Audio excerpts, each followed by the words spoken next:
ബഹുമാനികളെ, ജനാസ നിസ്കാരം അത് സുന്നത്താണ്. ജമാഅത്തായിട്ട് നിസ്കരിക്കുക സുന്നത്താണ് എന്ന് നമ്മൾ പറഞ്ഞു. ഇമാമ് നിൽക്കേണ്ടത് എവിടെയാണെന്നും പറഞ്ഞു. ഒറ്റക്ക് നിസ്കരിക്കുന്ന ആൾ എവിടെ നിൽക്കണം എന്നും പറഞ്ഞു. ഇനി സൊഫുകളെ കാര്യം. വയുസന്നു ഫീഹ ജഅലു സുഫൂഫി, സൊഫുകളെ ആക്കൽ സുന്നത്താണ്. സലാസത്തൻ, 3 കൊണ്ടാണ് തുടങ്ങേണ്ടത്.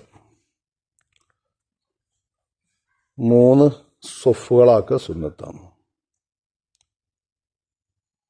അക്സറ, 3നേക്കാൾ കുറേ ആളുണ്ട് എങ്കിൽ എത്രയോ അധികമാക്കാം. കുറച്ച് ആളേ ഉള്ളൂ. ഹൈസുഖാന മഅ്മൂന സിത്തത്തുൻ, 6 ആളുകളെ മഅ്മൂമിങ്ങളുള്ളൂ എങ്കിൽ എന്ത് ചെയ്യണം? 2, 2, 2. മയ്യത്ത് ഇവിടെ ഉണ്ട്, ബാക്കിൽ 2 ആള്, അതിൻ്റെ ബാക്കിൽ 2 ആള്, അതിൻ്റെ ബാക്കിൽ 2 ആള്. ഇങ്ങനെ 3 സൊഫുകളാക്കൽ സുന്നത്ത. അങ്ങനെ ആക്കാനുള്ള കാരണം ഒരുപാട് പ്രത്യേകതകൾ സൊഫിനെ കുറിച്ച് ഹദീസുകൾ കാണാം. സ്വല്ലല്ലാഹു അലൈഹി വസല്ലമ തങ്ങൾ പറഞ്ഞതായി കാണാം. 3 സൊഫുകൾ ആയി നിസ്കരിക്കാനുള്ളതായ ഒരു കൽപ്പന നബി സല്ലല്ലാഹു അലൈഹി വസല്ലമ തങ്ങളിൽ നിന്ന് വന്നിട്ടുണ്ട്.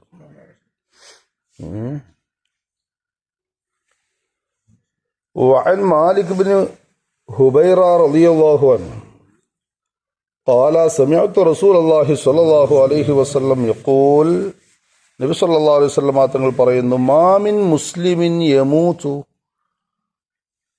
ഫയുസല്ലി അലൈഹി സലാസത സുഫൂഫിൻ മിനൽ മുസ്ലിമീൻ. ഒരു മുസ്ലിം മരണപ്പെട്ടു, ആ മരിച്ച ആൾക്ക് മയ്യിത്ത് നിസ്കരിക്കാൻ വേണ്ടിയിട്ട് കൂടി 3 സൊഫുകൾ ആളുകൾ, മുസ്ലിമീങ്ങളിൽപ്പെട്ട 3 സൊഫ് ആളുകൾ നിസ്കരിക്കാൻ കൂടിയാൽ ഇല്ല ഔജബ എന്ന് പറഞ്ഞാൽ ഇല്ല വജബത്ത് ലഹുൽ ജന്ന, അയാളെ പാപങ്ങൾ അല്ലാഹു തആല പുറത്തു കൊടുത്ത് ആ മയ്യത്തിനെ സ്വർഗത്തിന്റെ അവകാശികൾ അല്ലാഹു തആല ഉൾപ്പെടുത്തി കഴിഞ്ഞു. സ്വർഗം കിട്ടി, സ്വർഗം നിർബന്ധമായി പോയി. സയ്യിദുനാ റസൂലുള്ളാഹി സ്വല്ലല്ലാഹു അലൈഹി വസല്ലം. അപ്പം അങ്ങനെയാണ്, കുറച്ചാളുണ്ടെങ്കിൽ അങ്ങനെ നിൽക്കേണ്ടത്. കുറേ ആളുള്ളടത്ത് പിന്നെ വിഷയം നമ്മൾ എന്താണ് 40ന്റെ ചർച്ച ചെയ്യുന്നുണ്ട് ഇവിടെ.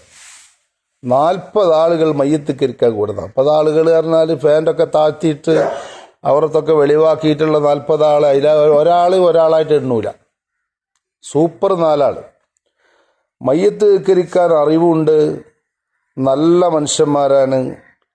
അങ്ങനെ കുറേ ആളുകൾ നമ്മുടെ ജനാസന്റെ പിന്നിൽ അണിചേരണം. അല്ലാഹു തൗഫീഖ് ചെയ്യട്ടെ. നല്ല കൈകളിലൂടെയാണ് നമ്മളെ മയ്യത്ത് ഇങ്ങനെ ഖബറിലേക്ക് പോകേണ്ടത്. അതിനുള്ള ഭാഗ്യം അല്ലാഹു നൽകുമാറാവട്ടെ. ഇവിടെ 40 ആളെ കുറിച്ച് ചർച്ച ചെയ്യുന്നുണ്ട്. റസൂലുള്ളാഹി സ്വല്ലല്ലാഹു അലൈഹി വസല്ലം തങ്ങൾ പറയുന്നു, മാ മിൻ റജുലിൻ മുസ്ലിമിൻ യമൂതു ഫയഖൂമു അലാ ജനാസതിഹി 40 റജുല. 40 ആളുകൾ ഒരു മയ്യിത്ത് നിസ്കാരത്തിൽ പങ്കെടുത്ത ഒരു മുസ്ലിമായ മനുഷ്യൻ മരിച്ചപ്പോൾ ആ 40 ആളെ വിശേഷണം പറയുന്നുണ്ട്. ലാ യുശ്രികൂന ബില്ലാഹി ഷൈഅ, അല്ലാഹുവിൽ ആരെയും പങ്കു ചേർക്കാത്ത നല്ല ശുദ്ധിയുള്ള തൗഹീദുള്ള ഷിർക്കിന്റെ ലെവലേശമില്ലാത്ത ആളുകളാവണം. അതവിടെ പോയിന്റുള്ളത്. ഷിർക്കിന്റെ ലെവലേശമില്ലാത്ത നല്ല പക്ക സുന്നി, നല്ല ആളുകൾ മയ്യിത്ത് നിസ്കാരത്തിന് കൂടി. അല്ലാഹുവിൽ യാതൊരു പങ്കു ചേർക്കലും ഇല്ല. തൗഹീദിൽ ഉറച്ചു വിശ്വസിക്കുന്ന ആളുകൾ, തൗഹീദുള്ള ആളുകൾ കൂടെ നിൽക്കണമെന്നതിന് തെളിവാണ് ഈ ഹദീസ്. അല്ലാഹു സുബ്ഹാനഹു വ തആല അങ്ങനത്തെ കുറെ ആളുകളെ നമുക്ക് ഉണ്ടാക്കി തരുമാറാവട്ടെ. അങ്ങനത്തെ ആളുകൾ നിസ്കരിച്ചു കഴിഞ്ഞാൽ ഇല്ല ശഫഅഹുമുല്ലാഹു ഫീഹി, അവരെ റെക്കമെൻഡ് അല്ലാഹു സ്വീകരിച്ചിരിക്കുന്നു. ഷഫാഅത്ത് ചെയ്യാണ് ഈ മയ്യത്തിന് വേണ്ടി നിസ്കാരം. ഇയാൾക്ക് വേണ്ടിയിട്ട് മയ്യത്തിന് വേണ്ടി ഇത്രയും ആളുകൾ കൂടിയിട്ട് റെക്കമെൻഡ് ചെയ്യാണ് അല്ലാഹുവിനോട്. ആ ഷഫാഅത്ത് അല്ലാഹു സുബ്ഹാനഹു വ തആല സ്വീകരിക്കാതിരിക്കില്ല. ഇനി 100 ആളെ പറ്റി പറയുന്നുണ്ട്. ആയിഷ റളിയല്ലാഹു തആല അൻഹ قالت قال رسول الله صلى الله عليه وسلم മാമിൻ മയ്യിത്തിൻ യുസല്ലി അലൈഹി ഉമ്മത്തുൻ മിനൽ മുസ്ലിമീൻ യബ്ലുഊന മിഅത്ത് കുല്ലുഹും യശ്ഫഊന ലഹു ഇല്ലാ ശുഫിഉ ഫീഹി. നല്ല 100 ആളുകൾ മയ്യത്തുകാരത്തിനുണ്ടായി കഴിഞ്ഞാൽ അവരെല്ലാവരും ഈ മയ്യത്തിന് വേണ്ടി റെക്കമെൻഡ് ചെയ്യുന്നു, ഷഫായത്ത് ചെയ്യുന്നു. അവരുടെയൊക്കെ ഷഫായത്ത് അല്ലാഹു സുബ്ഹാനഹു വ തആല സ്വീകരിക്കുന്നതാണ്. ഇൻഷാ അല്ലാഹ് നല്ല നല്ല ആളുകൾക്ക് നമ്മൾ മയ്യത്തിൻ്റെ കൂടാനുള്ള ആളുകളെ നമ്മുടെ ജീവിതത്തിൽ ഉണ്ടാക്കിയെടുക്കണം. അത് ഞാൻ അന്നേരം പറഞ്ഞു, കഴിഞ്ഞ ആഴ്ചത്തെ ക്ലാസ്സിലൊക്കെ പറഞ്ഞിരുന്നു. ഉണ്ടാക്കിയെടുക്കാനും ഉണ്ടാതിരുന്നാൽ പറ്റൂല എന്ന്. നല്ല ബന്ധങ്ങൾ ഉണ്ടാക്കിയെടുക്കണം, ഉഷാറുള്ള ബന്ധങ്ങൾ. ഒഴിവുള്ള സമയത്തൊക്കെ നല്ല നല്ല ആളുകളോട് കൂടെ സഹവസിക്കാൻ വേണ്ടി ശ്രമിക്കണം. എവിടെയെങ്കിലും വലിയ സദസ്സുകളൊക്കെ നടക്കണമെങ്കിൽ അവിടെയൊക്കെ പോയി, പൈസ എല്ലാത്തിനും വേണട്ടാ, കാശില്ലാണ്ട് ഒരു പരിപാടി നടക്കില്ല. അപ്പം ഉണരും, ആ ആള് ഇവിടെ വരലുണ്ട്, ഞങ്ങൾക്ക് വേണ്ടതൊക്കെ ചെയ്തല്ലുണ്ട്, അങ്ങനെ മരിച്ചാലിങ്ങനെ പറയണം. അള്ളാഹു തൗഫീഖ് ചെയ്യട്ടെ. നമ്മുടെ പള്ളിപ്പടിക്കൊക്കെ സഹായിച്ച ആളുകൾ അള്ളാഹു തആല സഹായിക്കുമാറാവട്ടെ. ഇനി നാളെ നമുക്ക് പറയാനുള്ളത് മയ്യത്തിൻ്റെ കൂടെ അനുഗമിക്കുന്ന ആളുകളെ കുറിച്ചും ഖബറിങ്ങൾക്ക് പോണ ആളെ കുറിച്ചും ഖബറിൻ്റെ മറമാടൽ കഴിഞ്ഞ് തിരിച്ചു പോകുന്ന ആളുകളെ കുറിച്ചൊക്കെയാണ്. കുറേ ആളുകൾ വഴിയിലിക്കും, മയ്യത്ത് വരുന്നതും കാത്ത് പള്ളിക്ക്. ഇപ്പം കൂടുതൽ ആളുകൾ അങ്ങനെയാണ്. ഇപ്പോൾ ആ മയ്യത്ത് നിസ്കാരം എഴുതിച്ചുണ്ടാവുമല്ലോ, അപ്പോൾ ഇങ്ങനെ വന്നുകൊണ്ട് ഇവിടെ ഇങ്ങനെ കാത്തിക്കും. പെരീന്ന് മയ്യത്തിൻ്റെ കൂടെ പോരില്ല. അങ്ങനത്തെ കുറച്ച് ആളുകളുണ്ട്, കുറേ ആളുകളുണ്ട്. നാളെ ചർച്ച ചെയ്യാം. അൽഹംദുലില്ലാഹി റബ്ബിൽ ആലമീൻ. അല്ലാഹുമ്മ സ്വല്ലി അലാ സയ്യിദിനാ മുഹമ്മദിൻ വഅലാ ആലി സയ്യിദിനാ മൗലാനാ മുഹമ്മദ്. റഹ്മാനുർ റഹ്മാനായ റബ്ബേ, ഞങ്ങളെ നീ കബൂലാക്കണേ അല്ലാഹ്, നീ സ്വീകരിക്കണേ അല്ലാഹ്. നീ ഇഷ്ടപ്പെട്ടവരെ കൂട്ടത്തിൽ ഞങ്ങളെല്ലാവരും ചേർക്കണേ അല്ലാഹ്. പ്രഭാത സമയത്തുള്ള പ്രാർത്ഥന നീ സ്വീകരിക്കണേ അല്ലാഹ്. പടച്ചോനെ, ഇല്ലാത്തതൊക്കെ ഞങ്ങൾക്ക് നീ തരണേ അല്ലാഹ്. ഉള്ളതിൽ നീ ബറക്കത്ത് ചെയ്യണേ അല്ലാഹ്. കൊടുത്തതിലും ബറക്കത്ത് ചെയ്യണേ അല്ലാഹ്.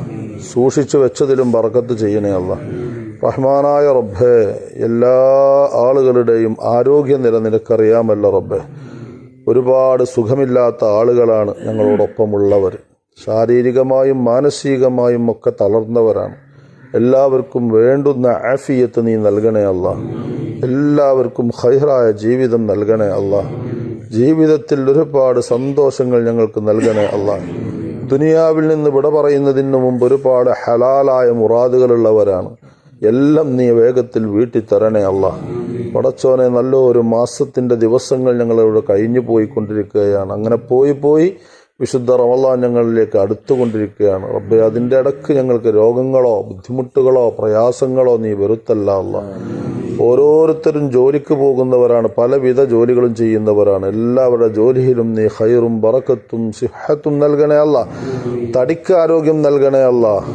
ചെയ്തു പോയ കുറ്റങ്ങളൊക്കെ നീ മാപ്പാക്കി തരണേ അല്ലാഹ്.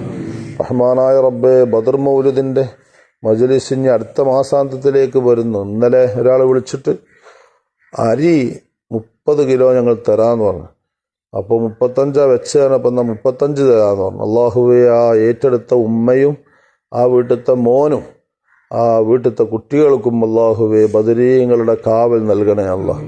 അവരതിന് വേണ്ടി ചെലവഴിക്കാൻ ഉദ്ദേശിച്ച പൈസയിൽ ബറക്കത്ത് ചെയ്യണേ അല്ലാഹ്. അതുപോലെ തന്നെ നമ്മളെ ക്യാൻറ്റീനിലെ ഉമ്മയും അരി ഏറ്റാണ്. അപ്പോൾ ഞാൻ പറഞ്ഞു, അതിൻ്റെ പൈസ ഞാൻ ഇറച്ചിക്കാക്കിയാൽ മതി എന്ന് പറഞ്ഞു. അള്ളാഹുവേ, അവരെ കുടുംബത്തിൽ നീ ബറക്കത്ത് ചെയ്യണേ അല്ലാഹ്. അവരെ മക്കളിൽ ബറക്കത്ത് ചെയ്യണേ അല്ലാഹ്. വിദേശത്ത് പോയവനിക്ക് നീ സുഖമുള്ള ജോലി നൽകണേ അല്ലാഹ്. യാ റബ്ബി യാ അല്ലാഹ്, ഞങ്ങളെ മഹലിൽ എല്ലാവർക്കും ഇതിനുകൊണ്ടുള്ള ഗുണങ്ങൾ നീ എത്തിക്കണേ റബ്ബേ. ഞങ്ങളെ പള്ളിയുടെ പണി എത്രയും വേഗം അറിയാത്ത ഭാഗത്തിലൂടെ നീ പൂർത്തിയാക്കി തരണേ അല്ലാഹ്. ربنا عليك توكلنا وإليك أنبنا وإليك المصير فاطر السماوات والأرض أنت ولينا في الدنيا والآخرة توفنا مسلمين وألحقنا بالصالحين. ഒരുപാട് കസേരകൾ വാങ്ങിത്തന്ന ഉമ്മമാരുണ്ട്, അവർക്ക് കാശ് കൊടുത്ത വീട്ടിലെ കുടുംബനാഥന്മാരുണ്ട്. അവർക്കൊക്കെ നീ ഖൈറും ബറക്കത്തും നൽകണേ അല്ലാഹ്. പടച്ചോനെ, അപകടങ്ങളോ അപകട രോഗങ്ങളോ ആ സ്വതക്ക കാരണം നീ നൽകല്ല അല്ലാഹ്. ഇന്ന് ക്ലാസ്സുള്ള ദിവസമാണ്, തിങ്കളാഴ്ച. ഉമ്മമാരെ എല്ലാവർക്കും നീ ആഫിയത്ത് നൽകണേ അല്ലാഹ്. ആഖിബത്ത് നന്നാക്കി മരിപ്പിക്കണേ അല്ലാഹ്. റബ്ബനാ തഖബ്ബൽ മിന്നാ ഇന്നക അൻതസ് സമീഉൽ അലീം വതുബ് അലൈനാ ഇന്നക അൻതത് തവ്വാബുർ റഹീം. ആമീൻ ബിറഹ്മതിക യാ അർഹമർ റഹീമീൻ. ബിഫളി സ്വല്ലല്ലാഹു അലാ മുഹമ്മദിൻ സ്വല്ലല്ലാഹു അലൈഹി വസല്ലം. സ്വല്ലല്ലാഹു അലാ മുഹമ്മദിൻ സ്വല്ലല്ലാഹു അലൈഹി വസല്ലം. അല്ലാഹുമ്മ സ്വല്ലി അലാ മുഹമ്മദിൻ യാ